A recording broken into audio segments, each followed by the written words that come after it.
నేను చెప్పినా కదా, మోస్ట్ అభద్రత భావం ఉన్న కుటుంబం ఇది. పుట్టిగానే భయపడతారు వీళ్ళు. రేపు జైలుకు పోవాలి. మనకున్న అలవాట్లు ఎట్లా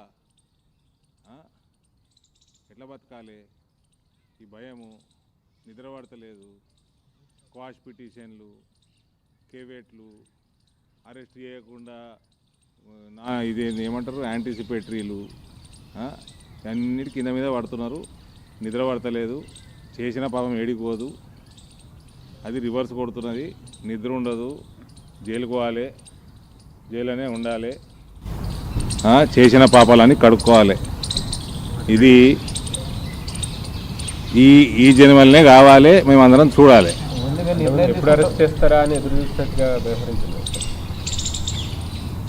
ఎప్పుడు అరెస్ట్ చేస్తారా మేము ఎట్లా చెప్తాం, కానీ లెక్క ప్రకారం ఎట్లయితే పోతా ఉందో మీ పేపర్లు మీ ఛానల్లో చూస్తూ ఉన్నాను. మీ ఛానల్లో చూపించిన దాన్ని బట్టి పోతారని అనుకుంటున్నాం. జైలుకి వెళ్ళి వచ్చిన నేతల రాజకీయ నాయకులందరికీ ప్రజల్లో సానుభూతి వచ్చింది. కేటీఆర్ ముఖ్యమంత్రులు కూడా ఈయన చైనా బార్డర్ మీద పోయి చైనాతో కొట్లాడిండు, ఈయన ఉగ్రవాదులతో కొట్లాడిండు కాశ్మీర్లో. ఈయనకు సానుభూతి వస్తుంది. కాళేశ్వరం గులగొట్టించినందుకు వస్తుందా? రైతుల మీద కేసులు పెట్టింది యాదందా ఉద్యమం చేసినప్పుడు రైతులు రోడ్డుకెక్కిరు వీళ్ళ కోసం, తెలంగాణ కోసం. ఆ కేసులు కూడా మాఫ్ చేయలే వీళ్ళు. బీజేపీ కార్యకర్తల మీద ముదోలు కానీ, మా ఇందూరు జిల్లాలో కానీ, జగిత్యాల జిల్లాలో కానీ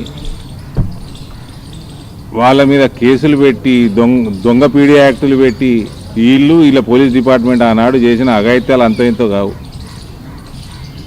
కేవలం కవిత ఓడిపోయింది 2019 అని డీజే పెట్టి డ్యాన్స్ చేస్తే పీడీ యాక్ట్ పెట్టిందండి. పెట్టిన 11 మంది మా కొరుట్ల నియోజకవర్గంలో 11 మందిని లోపలేస్తే అలా తండ్రి చనిపోతే కూడా జైలుకు వదలలే. అటువంటి దుర్మార్గులు వీళ్ళు. వీళ్ళ జైల్లో పోయి లోపలికి ఎంత లోపలిపోతే అంత మంచిది.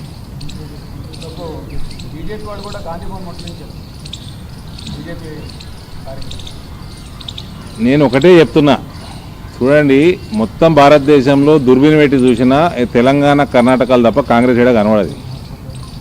ఆ కాంగ్రెస్ కార్యకర్తలు రేవంత్ కానీ మహేష్ కుమార్ గౌడ్ కానీ మీరు జాగ్రత్తగా ఉండాలి.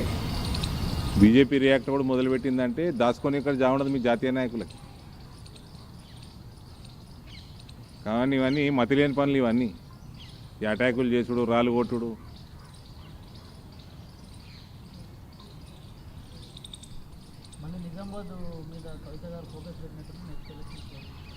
ఆమె ఫోకస్ పెట్టాలి, ఆమె ఎక్కువ తిరగాలి,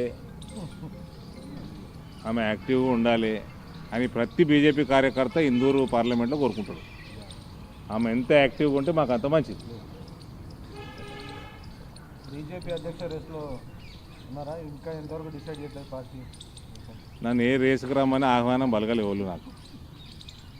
పార్టీని అధికారంలోకి తీసుకొస్తామని అంటున్నారు కదా మీరు? అది మా కుటుంబంలో మాకు అలవాటే, పార్టీలకు అధికారం తెచ్చడం అది పెద్ద పని కాదు, మాకు అలవాటు. అది మా కుటుంబంలో అలవాటు. మీరు ఇనిషియేటివ్ తీస్తారా? అధికారంలో తీసుకోండి, కెప్టెన్గా మీరు ఇనిషియేటివ్ తీస్తారా?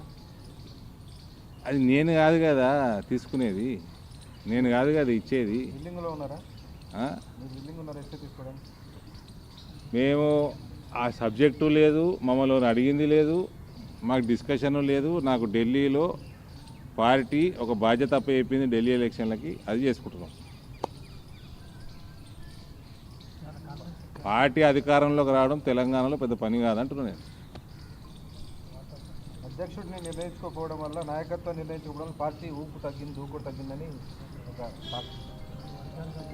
అంటే ఊపు తగ్గితేనే ఇన్ని రాష్ట్రాల ప్రభుత్వంలో ఉన్నాం, దేశంలో ఉన్నాం. ఈ ఊపు మీద వస్తే ఏముంటుంది పరిస్థితి? తెలంగాణలో వస్తుంది, తెలంగాణలో కూడా వస్తుంది, ప్రభుత్వం మాదే వస్తుంది, పెద్ద పనేం కాదు, అల్కగానే వస్తుంది.